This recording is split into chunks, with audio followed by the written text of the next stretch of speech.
Olá, meu nome é Marcos Trigueiro, tenho 23 anos e há mais de 3 anos iniciei minha jornada como planejador financeiro. Eu saí do absoluto zero e hoje eu faturo mais de 150 mil reais por ano. Além disso, eu também sou sócio da Think Finance, que tem como missão transformar o Brasil através da educação financeira. E a gente faz isso por meio do apoio ao profissional planejador financeiro. E eu estou aqui hoje para te ensinar alguns conceitos básicos que todo planejador financeiro precisa saber para transformar a relação das pessoas com suas finanças pessoais. E quais são esses conceitos básicos que todo planejador financeiro precisa saber para transformar a relação das pessoas com as suas finanças pessoais? Bom, a gente divide esses conceitos básicos em dois grandes blocos: conceitos de mercado e conceitos de investimentos. E os principais conceitos de mercado que eu vou trazer para você hoje são Selic, CDI e o IPCA. O IPCA nada mais é do que a inflação, que eu vou comentar mais para frente. E os principais conceitos de investimentos que eu vou trazer para você hoje são o conceito de prazos, o conceito de tríade dos investimentos, que são os três pilares base de todos os tipos de investimento, tributação e também tipos de investimento, que aí a gente vai falar sobre renda fixa e sobre renda variável. Esses dois grandes blocos, eles estão correlacionados. Por quê? Para entender sobre investimentos, é crucial que a gente entenda o mercado. Começando com conceitos de mercado, eu vou te falar sobre IPCA, sobre Selic e sobre CDI. E o que é o IPCA? O IPCA significa Índice de Preços do Consumidor Amplo. Nada mais é, se eu for traduzir aqui para você, do que o nome chamado inflação. Você sabe o que é inflação? A inflação nada mais é do que o poder de compra com o passar dos anos. Por exemplo, 20 reais. 20 reais há 10 anos atrás, a gente comprava 2 coxinhas e 2 Coca-Colas. Se a gente for com 20 reais hoje comprar coxinha e Coca-Cola, a gente mal compra uma coxinha e uma Coca-Cola. Ou seja, 20 reais 10 anos atrás não tem o mesmo poder de compra que 20 reais hoje. O poder de compra desses mesmos 20 reais lá atrás é muito maior. E se a gente pegar e jogar 20 reais daqui a 10 anos para frente, 10 anos para o futuro? Com esses 20 reais a gente mal vai comprar provavelmente a coxinha. Então 20 reais hoje tem o poder de compra maior do que 20 reais daqui a 10 anos. Então essa lógica que eu te apresentei nada mais é do que a inflação. A inflação mede o seu poder de compra com o passar dos anos. E um dos principais índices, das principais taxas de mercado que afetam a inflação é a taxa Selic. O que é a taxa Selic? A taxa Selic é a taxa base de juros nacional. Ou seja, vários outros juros do mercado, eles são regulamentarizados e influenciados por essa taxa Selic. E qual é a relação da taxa Selic com o IPCA, com a inflação? Bom, se a gente aumenta a taxa Selic, o juros nacional fica mais alto. Então a gente esfria a economia. Por quê? Porque para o consumidor é muito mais interessante ele deixar o dinheiro parado, rendendo, e esse dinheiro que vai estar rendendo vai estar trazendo um retorno muito interessante para ele, um retorno muito maior do que se ele estiver pegando empréstimo, pegando crédito, fazendo financiamento, por exemplo. Agora, se a gente reduz a taxa Selic, os juros do mercado vão cair. Então, para o consumidor, é interessante que ele tome crédito, tome empréstimos, ele aqueça a economia. A economia ela vai aquecer. Então, a relação da Selic e inflação é em relação ao consumo. O consumo, ele aquece ou ele esfria de acordo com os juros. Se os juros estão altos, o consumo esfria. Se os juros estão baixos, o consumo aquece. Então, essa é a relação da Selic com o IPCA, com a inflação. E a gente tem um órgão do Banco Central, que é o Copom, que se reúne a cada 45 dias para definir as atualizações que irão ocorrer na taxa Selic. Então, a cada 45 dias, esse órgão se reúne para decidir se a taxa Selic ela aumenta, se a taxa Selic ela se mantém ou se a taxa Selic ela diminui. No período que a gente vive hoje, é um período da economia em que a taxa Selic está em queda. Por quê? Porque a inflação ela já está controlada. Então é importante para a nossa economia que a gente comece a aquecer, abaixando os juros, jogando dinheiro no mercado. Então por isso que hoje a gente vive esse momento econômico de queda da taxa Selic. Coisa que na pandemia a taxa de juros subiu. Por quê? Porque a inflação estava lá em cima, os preços estavam lá em cima. Então a gente aumentou a taxa de juros para que para o consumidor fosse mais atrativo ele deixar o seu dinheiro parado, desaquecendo, e no caso esfriando, a nossa economia. Então hoje a gente já vive um cenário diferente do cenário da pandemia lá de 2020, em que a taxa Selic chegou a bater 13,75% ao ano, que é um retorno extremamente positivo para um investidor, para aquela pessoa que quer deixar o seu dinheiro parado sem nenhum risco, investindo ali no governo, por exemplo, no Tesouro Direto, por exemplo. Agora, como a taxa Selic está em queda, hoje, na última reunião do Copom que a gente teve, a gente tem uma taxa Selic que foi reduzida de 11,25% para 10,75% ao ano e está cada vez mais diminuindo essa taxa Selic, a gente se aproxima de um cenário em que a economia vai voltar a aquecer. As pessoas vão pegar créditos, as pessoas vão pegar empréstimos, financiamentos e vão começar a aquecer cada vez mais o nosso consumo. E aí a gente entende a política de regulamentarização da taxa Selic, que é uma política para controlar essa inflação. E aí a gente vive ciclos econômicos. Inflação aumenta, o governo vai lá, aumenta a taxa Selic para controlar a inflação. Inflação controlada, ela vai diminuir. E aí a taxa Selic vai diminuir também. Então esses são ciclos econômicos. É importantíssimo que você entenda qual ciclo da economia você vive, para que você também leve esse conhecimento para as pessoas que você vai estar proporcionando educação financeira. E qual é o terceiro conceito de mercado? É o CDI. O CDI significa Certificado de Depósito Interbancário. E o CDI é os juros, é o principal indexador que a gente utiliza para medir a rentabilidade dos investimentos no mercado nacional. E qual é a relação que a gente tem do CDI com a taxa Selic? O CDI ele é afetado diretamente pela política de controle da taxa Selic. Quando a taxa Selic aumenta, o CDI aumenta diretamente. Quando a taxa Selic diminui, o CDI diminui diretamente. O CDI é aproximadamente 0,1% abaixo da taxa Selic. Então, se hoje a taxa Selic está em 10,75% ao ano, hoje o 100% do CDI ele está em 10,65% ao ano, 0,1% abaixo da taxa Selic. E como eu falei, o CDI ele é um indexador, um parâmetro para a gente entender se esses investimentos que têm como benchmark, como principal índice de analogia, como principal índice de concorrência o CDI, estão sendo rentáveis ou não. Então, só para te trazer esse conceito de forma mais lúdica, eu gosto de associar o CDI com a nota que eu precisava tirar para passar de ano na escola. Então, imagina que na época que eu estudava na escola, eu precisava tirar nota 7 para passar de ano.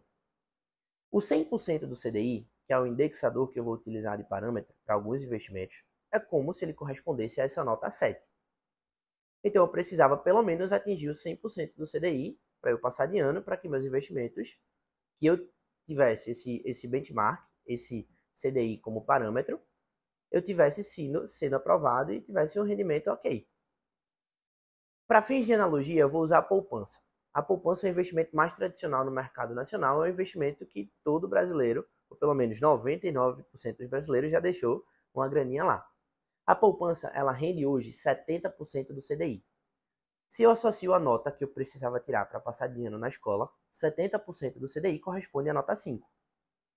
Com a nota 5 eu passaria de ano? Não, não passaria de ano, eu iria para recuperação. Que é isso que muitos brasileiros vivem hoje. Essa é a realidade de 90% da população que guarda dinheiro na poupança. Ou seja, 90% da população hoje não atinge o mínimo rentável. Não estão passando de ano. Então, para passarem de ano, a gente precisa de retornos acima do 100% do CDI. Então, essa é a relação da Selic com o CDI. A taxa Selic afeta diretamente os juros dos investimentos que tem o CDI como parâmetro. E o CDI nada mais é do que o benchmark, o principal indexador que a gente utiliza para mensurar a rentabilidade, de modo geral, dos investimentos conservadores, mas a gente tem alguns investimentos mais agressivos que tem o CDI como benchmark também. E aí a gente começa a entender e correlacionar alguns desses conceitos de mercado. Por exemplo, a gente correlaciona o IPCA com a Selic e o CDI com a Selic. Então, a gente tendo essa correlação, a gente começa a olhar para a economia com uma visão diferente e entender o momento atual que a gente vive em relação ao nosso mundo econômico, o nosso cenário econômico. E a partir desse cenário econômico, desse entendimento dos conceitos de mercado, a gente começa a associar os conceitos de investimento. E aí, sobre conceitos de investimento, eu vou te trazer sobre prazo, vou te trazer sobre a tríade dos investimentos, sobre tributação e sobre tipos de investimento. Sobre prazo, a gente precisa entender que a gente tem diferentes tipos de investimento quando a gente fala de objetivos financeiros. Por exemplo, se eu falo de objetivo financeiro para aposentadoria, para independência, para liberdade financeira, eu vou falar de um objetivo financeiro de longo prazo.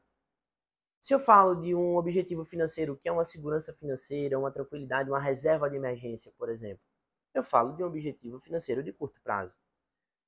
E o que é que significa um objetivo, um investimento de curto prazo, de médio prazo, longo prazo? Bom, de modo geral, investimentos de curto prazo são investimentos de até 2 anos. E geralmente, esses investimentos de curto prazo, a gente vai deixar numa instituição financeira, que nesse caso, geralmente seria um banco. Por quê? Porque num banco a gente tem uma liquidez maior e a gente tem também uma boa segurança. Os investimentos de médio prazo são investimentos de 2 a 10 anos. Por quê? Porque a gente vai falar de investimentos para objetivos ali, como troca de carro, como uma carteira de investimentos, como uma viagem, um intercâmbio, ou investimentos mais palpáveis, mais tangíveis. E geralmente, para esse tipo de investimento de médio prazo, a gente deixa o nosso dinheiro numa corretora de investimentos. Por quê? Porque numa corretora de investimentos a gente tem uma diversidade maior de ativos. A gente consegue montar uma carteira diversificada. A gente consegue arriscar um pouquinho mais. E aí a gente vai prezar por ter essa rentabilidade e por ter essa liquidez também no prazo desejado. E investimentos de longo prazo são investimentos para mais de 10 anos. Investimentos focados ali numa aquisição de um imóvel daqui a 10 anos, 12 anos, ou investimentos focados ali na liberdade financeira, na independência financeira. E geralmente, para esse tipo de investimento focado na independência financeira, a gente vai deixar numa seguradora. Porque quando a gente fala de independência financeira, a gente fala de uma previdência privada, uma carteira de renda passiva. Mas quando a gente fala de previdência privada, por lei, previdência privada no Brasil é oferecido tem que ser oferecido por seguradoras. Então, geralmente a gente vai deixar esses ativos, esses investimentos aí de longo prazo numa seguradora. E depois que a gente entende esses conceitos de prazos e quais são essas instituições financeiras que geralmente a gente vai destinar para esses objetivos diferentes, tanto de curto, de médio e de longo prazo, a gente tem que entender a tríade dos investimentos. O que é a tríade dos investimentos? Nada mais é do que os 3 pilares base que todos os investimentos eles têm. Quais são esses 3 pilares? Liquidez, segurança e rentabilidade. O que é a liquidez? Liquidez é o tempo de acesso que a gente vai ter àquele valor que a gente investiu. Ou seja, se eu tenho uma liquidez imediata, a partir do momento que eu resgate aquele valor, eu vou ter aquele valor de forma imediata. Aquele valor já vai cair diretamente na minha conta. Se eu tenho, por exemplo, uma liquidez de 15 dias, a partir do momento que eu resgate aquele valor, ele só vai cair na minha conta depois de 15 dias. Ah, ele vai passar 15 dias sem render? Não, ele vai estar lá rentabilizando, mas ele só vai cair na minha conta depois de 15 dias. Por quê? Porque é o tempo necessário para a cotização.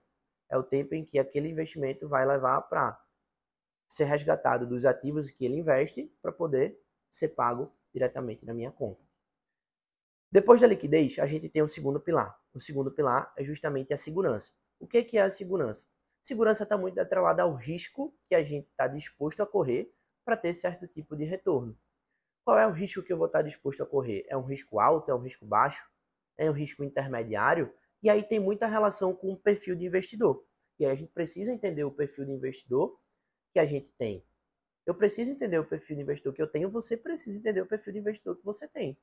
A minha cabeça é uma cabeça diferente da sua. Eu já estou no mercado há uns anos, então eu já estou disposto a correr um risco maior do que muito provavelmente você está disposto a correr.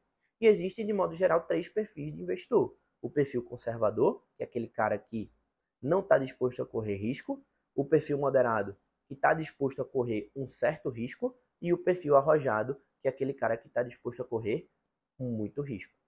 Tá?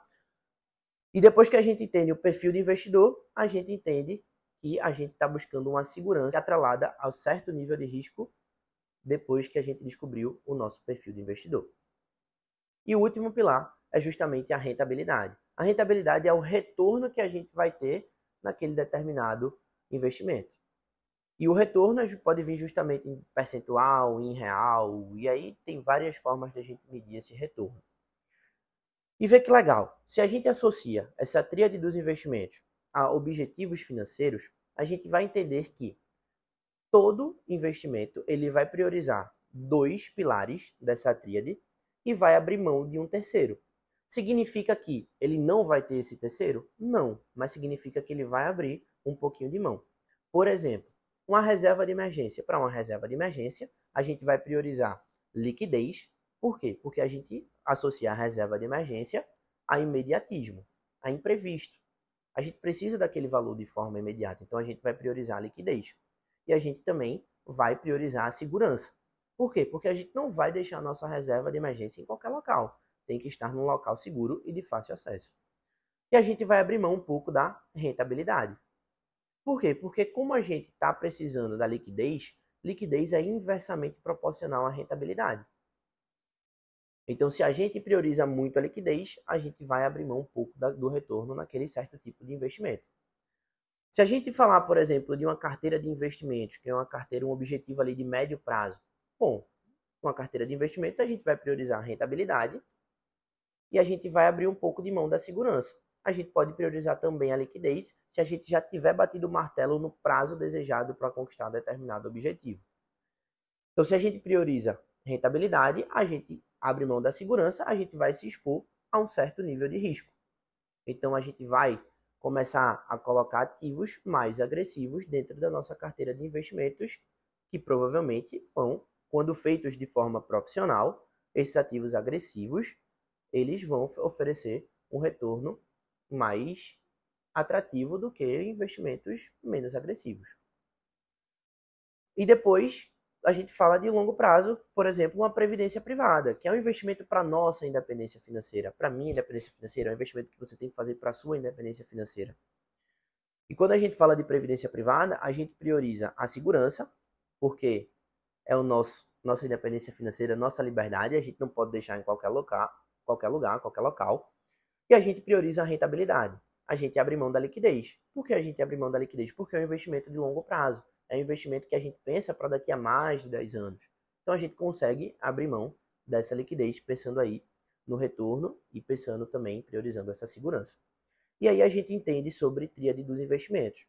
Que todo tipo de investimento, que todo objetivo financeiro a gente vai priorizar geralmente 2 pilares e vai abrir mão de um terceiro. Não é que a gente vai excluir mão desse terceiro, não. Mas a gente vai abrir mão, beleza? E agora que a gente falou sobre a tríade dos investimentos, a gente vai entrar em tributação. E de modo geral, os investimentos, eles seguem a tabela regressiva. Ou seja, quanto mais tempo a gente deixa o nosso dinheiro parado, rentabilizando, esse tempo vai passando e a gente vai pagando menos imposto. A alíquota, ela começa em 22,5% de imposto e depois de 2 anos, essa alíquota chega a 15% de imposto. E esse imposto, ele é incidido sobre o rendimento, nunca sobre o valor total. Exemplo, eu investi R$1.000 e resgatei esses R$1.000 depois de 2 anos. Durante esses 2 anos, esses R$1.000 foram rentabilizando e se transformaram em R$1.500. Depois de 2 anos, eu fui lá e resgatei esses 1.500. eu vou pagar 15% de imposto, que é a minha alíquota mínima.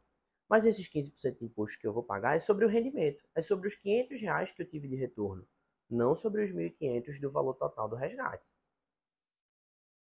E o que é importante a gente entender também? Se a gente resgata esse valor com menos de 30 dias, a gente está sujeito a pagar um IOF. O IOF é o Imposto sobre Operações Financeiras. Quanto mais próximo do 30º dia que a gente resgatar, menor é o valor desse IOF. Quanto mais próximo do primeiro dia que a gente investiu, maior é o valor do IOF que a gente paga. Então, se a gente for investir, que seja para pelo menos resgatar 30 dias depois.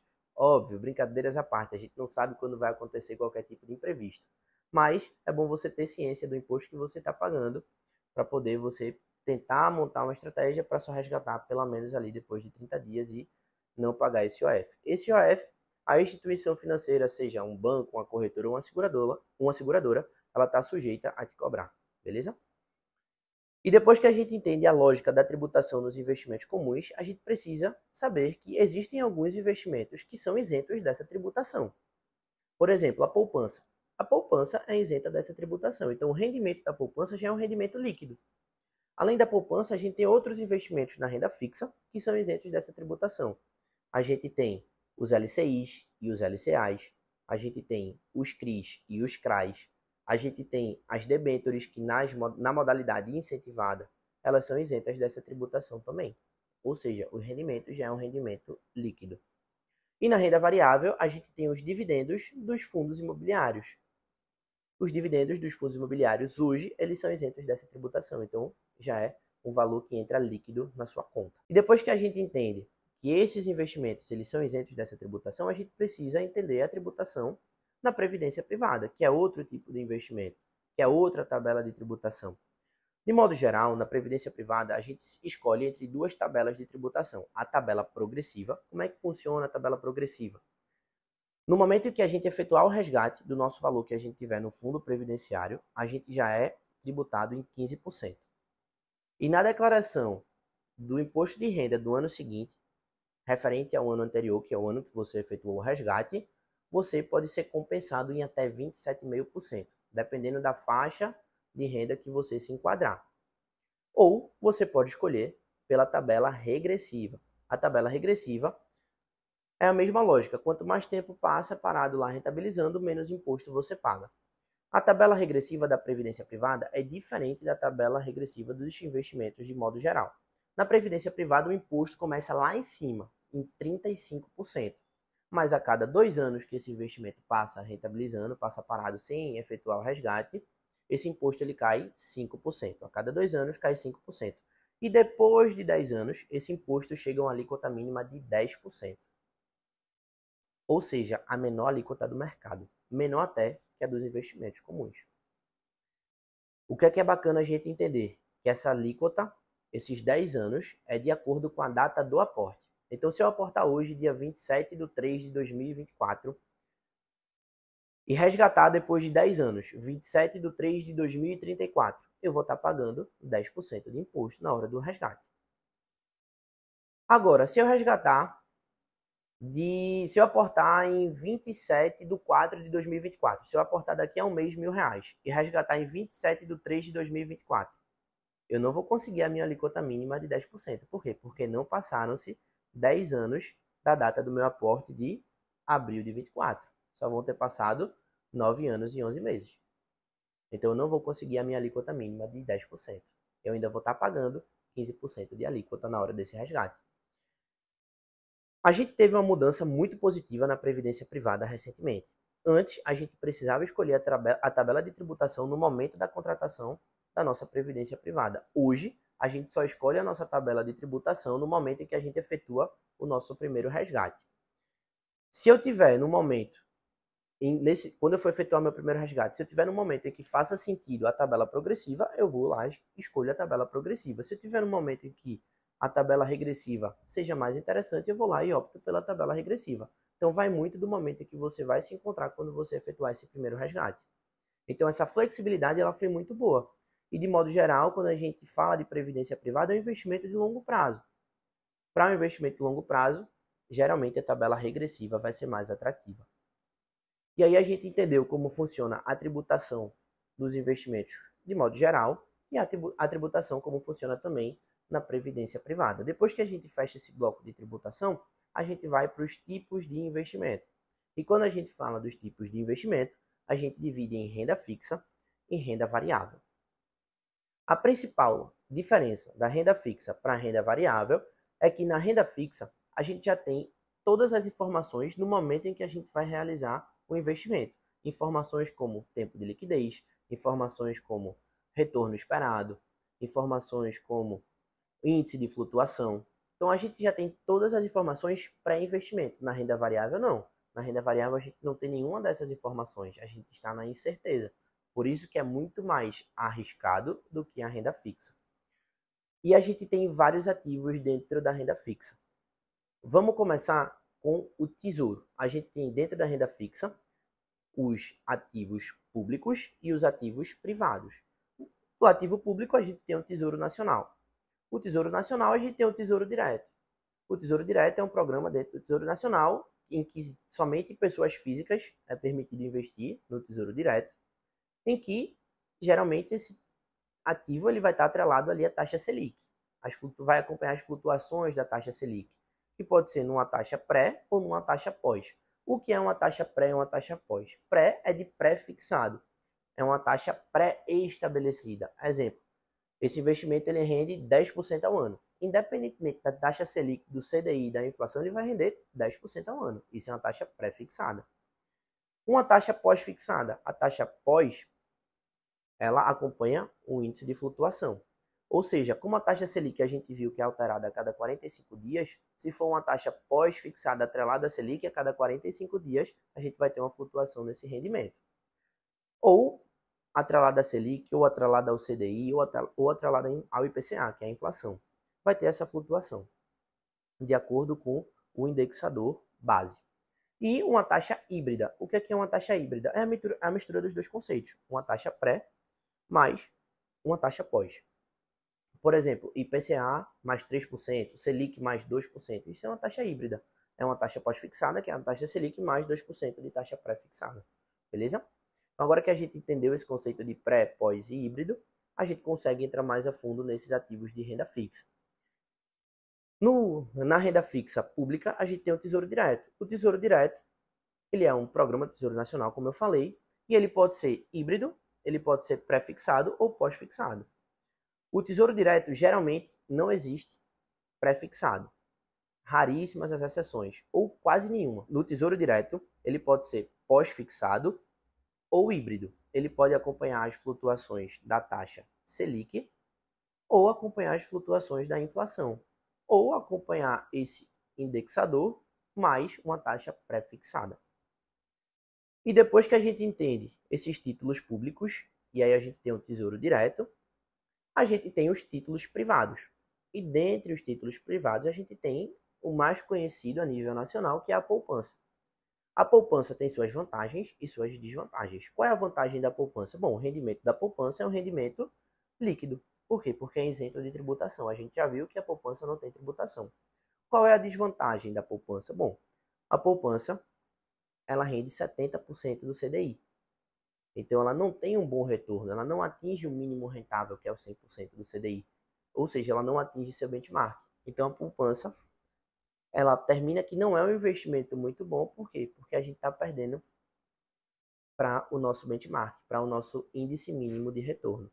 Além disso, a poupança tem outra vantagem, que ela é garantida pelo FGC. O que é o FGC? O FGC é o Fundo Garantidor de Crédito.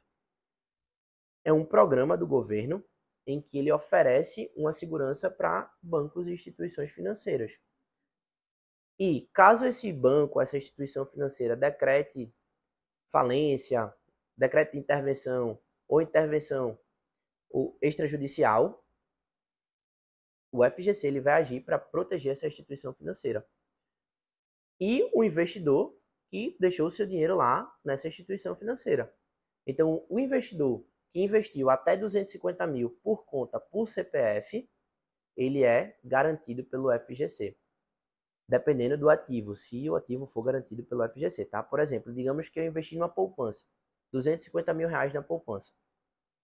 Aquele banco que eu investi a poupança, ele quebra. O FGC, ele vai agir e vai me retornar os meus 250 mil. Agora, se eu investir 300 mil nessa poupança e o banco que eu investi nessa poupança quebrou, 300 mil, o FGC só vai me devolver 250. 50 mil foi por minha conta e risco. Então, ele vai agir, mas ele vai agir com um determinado limite. Até porque ele não vai ser nosso pai, né? Ele vai ser somente o agente que vai proporcionar um determinado nível de segurança. E depois que a gente entende sobre a poupança, que tem como vantagem a garantia do FGC e a isenção de tributação, e desvantagem o rendimento baixo, a gente vai falar sobre LCI e LCA. LCI é a letra de crédito imobiliário e o LCA é a letra de crédito do agronegócio. Quais são as vantagens do LCI e do LCA? O LCI e o LCA, eles têm a garantia do FGC e eles não têm incidência de tributação. Eles são isentos de tributação. Então, são vantagens muito positivas. Tanto o LCI quanto o LCA pode ser uma taxa pré-fixada ou uma taxa pós-fixada. E, além disso, a desvantagem do LCI e do LCA é justamente o baixo rendimento, porque geralmente é muito difícil a gente encontrar LCIs e LCAs que rentabilizam ali 95%, 90% do CDI. Por quê? Por mais que seja abaixo do 100% do CDI, a gente tem que pensar que o LCI e o LCA, eles não têm incidência de tributação. Então, se a gente tiver esse desconto de tributação, 90%, 95% pode ser interessante. Mas é muito difícil a gente encontrar LCIs e LCAs com esse rendimento. Geralmente é 75%, 80%. Um LCI bom, no máximo 85%. Então, a gente tem que fazer esse cálculo para saber se vale a pena ou não. Então, isso é uma desvantagem do produto. A gente tem mais um produto da renda fixa, que é o CDB, que é o Certificado de Depósito Bancário.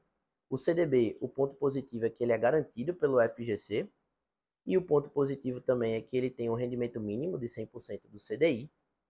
Qual o lado ruim? Tem a incidência de tributação. Então, por mais que a gente rentabilize pelo menos ali 100, 105, 110% do CDI, na hora do resgate a gente vai estar sendo tributado sobre o rendimento, nunca sobre o valor total.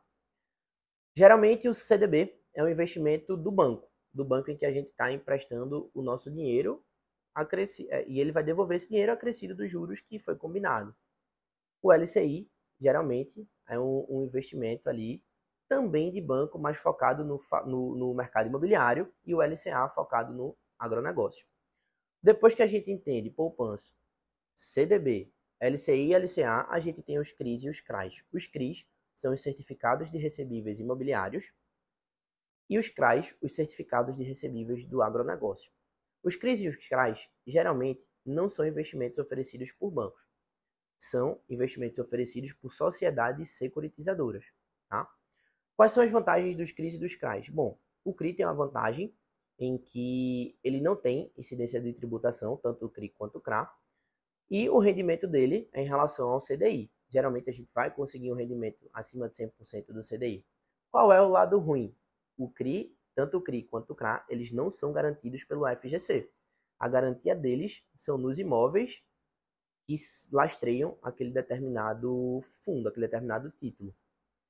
E o CRA também são os ativos que são lastreados dentro daquele determinado título. Então, não é uma segurança tão grande quanto o Fundo Garantidor de Crédito, que é do governo. Então, aí a gente peca um pouco nessa segurança. Mas sim, os rendimentos são mais atrativos que os LCIs e os LCAs, por exemplo. E aí a gente fala de nível de risco, né? Poupança extremamente conservadora. Aí vai para um CDB, um LCI e um LCA que é conservador.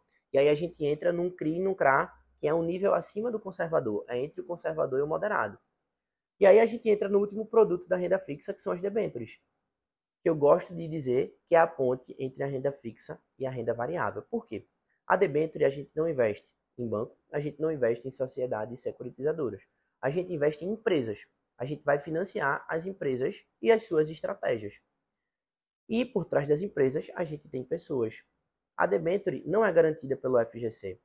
Cada debênture tem sua própria garantia. E as debêntures que são nas modalidades incentivadas, que são modalidades que geram empregos para a população, elas não têm incidência de tributação. Isso é uma vantagem muito grande para esse tipo de produto. A debênture geralmente tem um retorno maior que qualquer outro produto da renda fixa. Por quê? Porque tem um risco maior por não ser garantido pelo FGC. E também, dependendo da modalidade, como eu falei, não tem a tributação. Na modalidade incentivada, o que é incentivada, que gera emprego para a população. Beleza? Então, já que a gente vai financiar a estratégia da empresa, a gente não vai ser dono de um percentual da empresa. É diferente de ação que eu vou falar daqui a pouco. A gente vai financiar a estratégia. A gente vai emprestar nosso dinheiro e eles vão devolver esse dinheiro acrescido dos juros que foi combinado antes do investimento. Se a empresa for super bem e tiver um retorno muito maior do que foi esperado, bom, a debênture vai devolver aquilo que ela prometeu. Não vai devolver mais, não vai ser boazinha com você. Mas se ela tiver um resultado ruim e ela performar mal, ela vai ter que devolver aquilo que ela combinou com você no momento do investimento. Aí ela vai atrás das garantias que ela ofereceu para você. E aí a gente entende os principais, fechando a debênture, né? A gente entende os principais produtos da renda fixa. A nível de risco, poupança, CDB, LCI, LCA, CRIs e CRAs e as debêntures. Depois que a gente entende todos esses produtos da renda fixa, a gente começa a entender e coloca o pezinho agora na renda variável. E na renda variável, a gente fala sobre ações, sobre fundos de investimento, sobre BDRs e tem diversos outros ativos, como derivativos, criptoativos e tudo mais. Eu vou falar aqui sobre ações e vou falar também sobre fundos de investimento. Ações. Bom, quando a gente fala de ação, a gente vai investir diretamente em empresa. A gente não investe na estratégia da empresa, a gente compra uma fração do capital daquela empresa. Então a gente de fato é acionista naquela empresa. A gente de fato é proprietário de um percentual daquela empresa. Se a gente é proprietário de um percentual daquela empresa, se aquela empresa tiver lucros bons, a gente vai ter um lucro bom. A gente vai ser que esse lucro vai voltar para a gente em formato de dividendo, em formato de proventos. E se a empresa tiver um lucro ruim, o dividendo que vai ser pago não vai ser um dividendo legal, vai ser um dividendo baixo, vai ser um provento baixo. Quando a gente fala de ações, a gente tem dois tipos de ações. Ações ordinárias, que são ações ON, e ações preferenciais, que são ações PN. As ações ordinárias, elas oferecem para a gente direito de voto nas assembleias de todos os acionistas. Por exemplo, uma empresa ela vai se reunir com seus acionistas para definir determinada estratégia. E cada acionista tem direito de voto de sim ou de não para adotar ou não aquela nova estratégia. Se você tiver um percentual relevante daquela empresa, seu voto ele pode ser significativo nessa assembleia. Então, o seu voto ele é muito importante. Você pode estar diretamente impactando a estratégia da empresa que você está investindo. Então, para pessoas que têm um percentual significativo, geralmente elas compram ações ordinárias.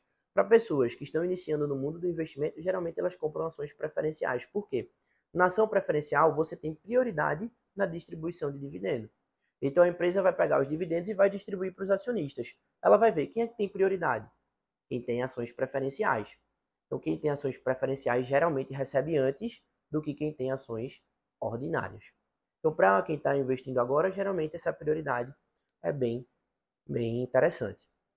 E existem alguns setores, quando a gente fala de ações, principalmente no mercado nacional, existem alguns setores em que a gente tem ações, empresas que a gente consegue comprar ações dessas empresas. Por exemplo, o setor de varejo, o setor de tecnologia, o setor de comunicação. Mas não são todos setores que a gente tem empresas listadas na nossa bolsa. Empresas listadas para que a gente compre um percentual dessas empresas. Para se enquadrar numa empresa, para abrir capital na bolsa, precisa ser uma sociedade anônima. Se não for uma sociedade anônima, essa empresa ela não consegue abrir seu capital na B3. A B3 é a Bolsa Brasileira, é o mercado nacional, a Bolsa Nacional. Hoje, a gente só tem uma bolsa no mercado nacional, que é a B3. A gente está especulando para iniciar uma nova concorrente que está vindo aí da Ásia, mas ainda assim não é certeza, tá? Então, hoje a B3 é um monopólio, querendo ou não.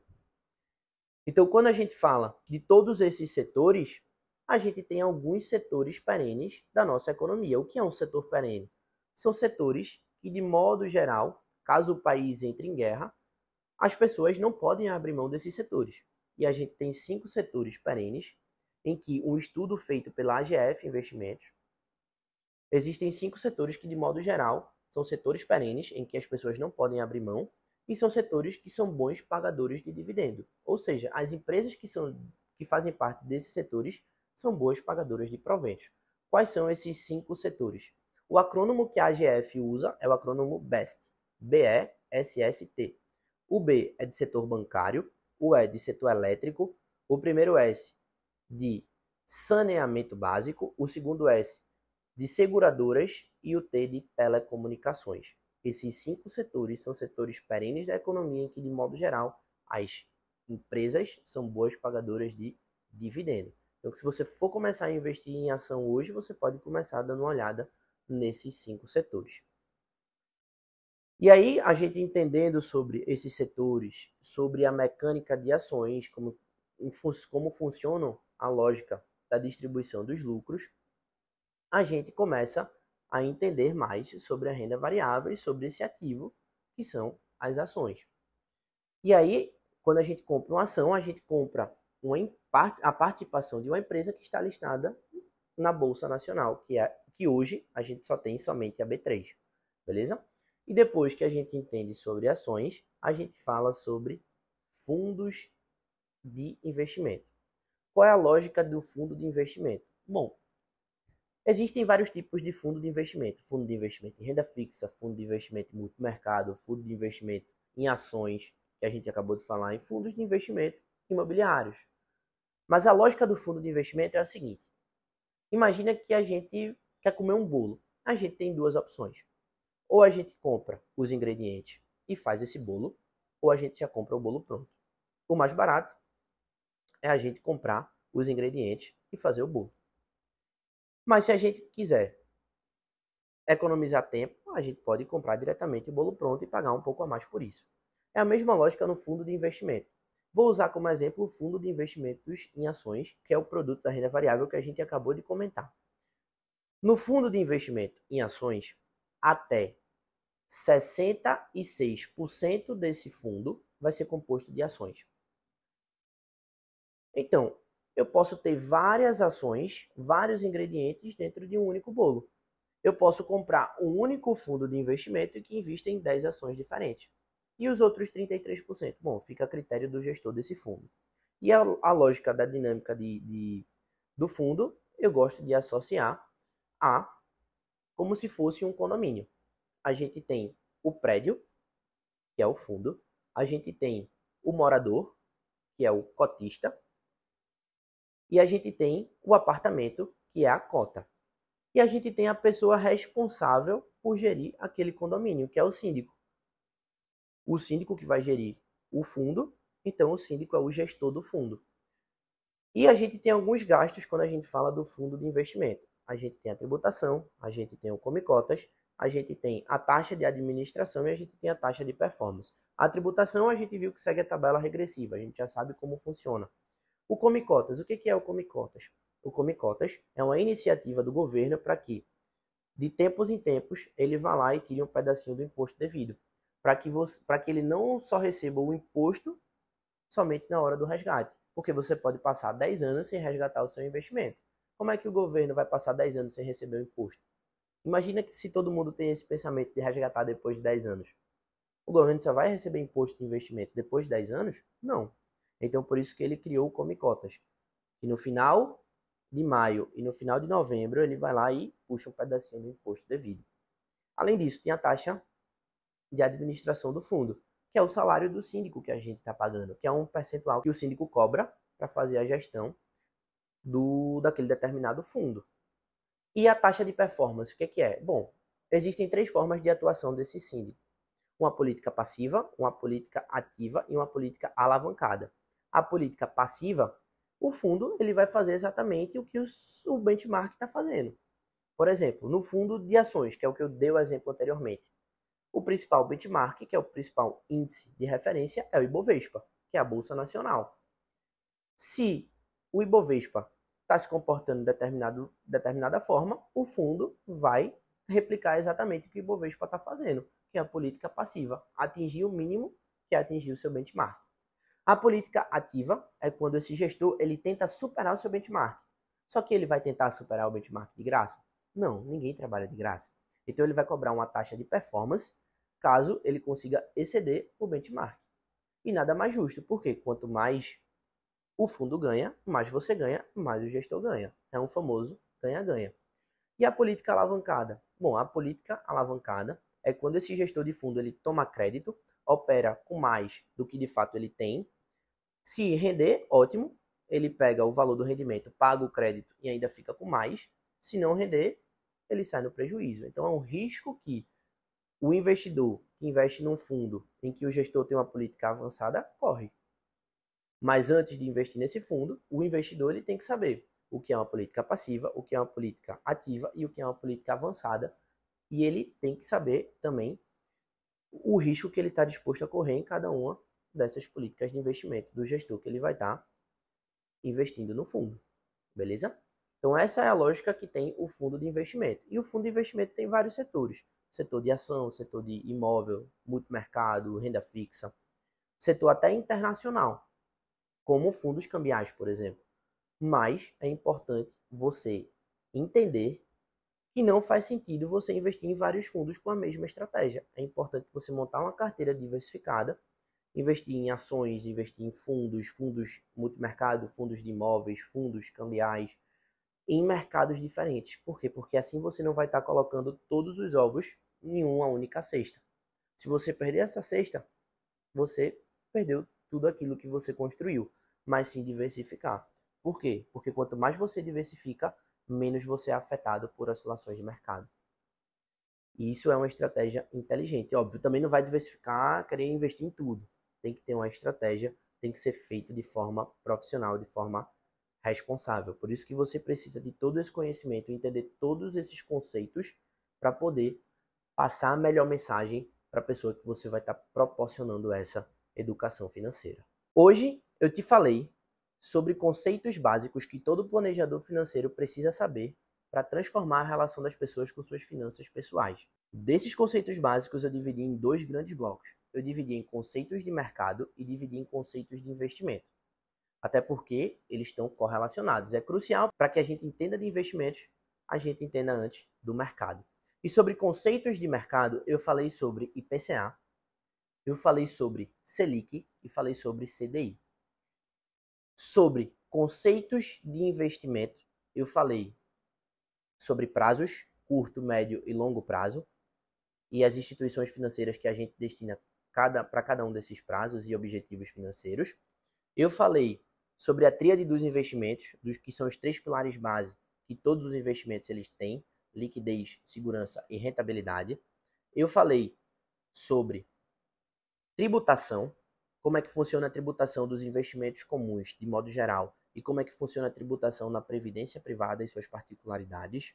E eu falei sobre tipos de investimento. Eu falei sobre renda fixa e renda variável. Dentro da renda fixa eu te falei sobre poupança, CDB, LCI, LCA, CRI e CRA, que são os CRIs e os CRAs, e debêntures. Na renda variável, eu falei sobre ações e fundos de investimento.